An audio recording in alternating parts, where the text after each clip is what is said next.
मुंबई महापालिकेसाठीच भाजपाने सुद्धा रणनीती आखण्यास सुरुवात केलेली आहे। तर शिंदेंच्या शिवसेनेला मुंबईमध्ये 125 ते 130 जागा लढण्याची इच्छा असल्याची माहिती समोर आली आहे। मुंबई महानगरपालिकेमध्ये गेल्या वेळी निवडून आलेल्या शिवसेनेच्या 84 मधील अर्ध्याहून जास्त नगरसेवक उद्धव ठाकरेंच्या मातोश्रीला जय श्रीराम करत एकनाथ शिंदेंकडे आले आपण पाहिलं।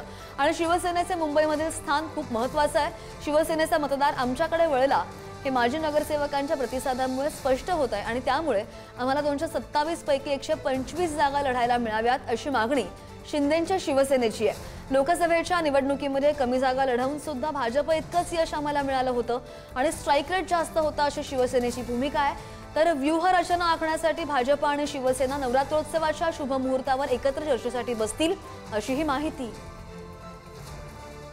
या संदर्भात बोलत आमचे प्रतिनिधी नंदकिशोर आपल्या सोबत आहेत। नंदकिशोर, आपण पाहतोय आगामी निवडणुका समोर ठेवून भाजपने अगोदरच 150 जागांचं लक्ष ठेवलेलं आहे। आता शिंदेंची शिवसेना 125 जागा लढवण्याची इच्छा व्यक्त करते। हे नेमकं गणित कसं असणार आहे आणि हे शक्य आहे का?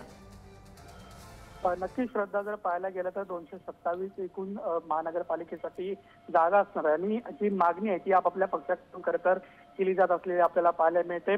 भाजपकडून सुद्धा जी बैठकांचं सत्र आहे ते आता दसऱ्याच्या दरम्यान सुरू होईल। शिंदे सेनेकडून सुद्धा खऱ्या अर्थानं हे संपूर्ण बैठकींचं सत्र जे आहे ते सुरू असलेलं आपल्याला पाहायला मिळत होतं। खरं तर जवळपास 125 ते 130 जागा लढण्याची इच्छा जी आहे ते शिंदे गटाकडून व्यक्त केलेली जी माहिती आहे ती सूत्रांकडून आपल्याला मिळालेली आपल्याला पाहायला मिळते। तर एकंदरीत जर पाहायला गेलं तर जवळपास 150 ते 160 जागा ज्या आहेत त्यावरती सुद्धा एकंदरीत भाजप जे आहे ते चाचपणी करत असलेलं आपल्याला पाहायला मिळतं। त्यामुळे एकंदरीत जागांचं वाटप नेमकं कसं होणार, युती एकत्र होऊन लढणार का हे पाहणं महत्त्वाचं ठरणार आहे। मात्र दुसऱ्या बाजूला जर पाहायला गेलं तर शिवसेनेचं मुंबईत मोठं वर्चस्व राहिलेलं आपल्याला पाहायला मिळतंय।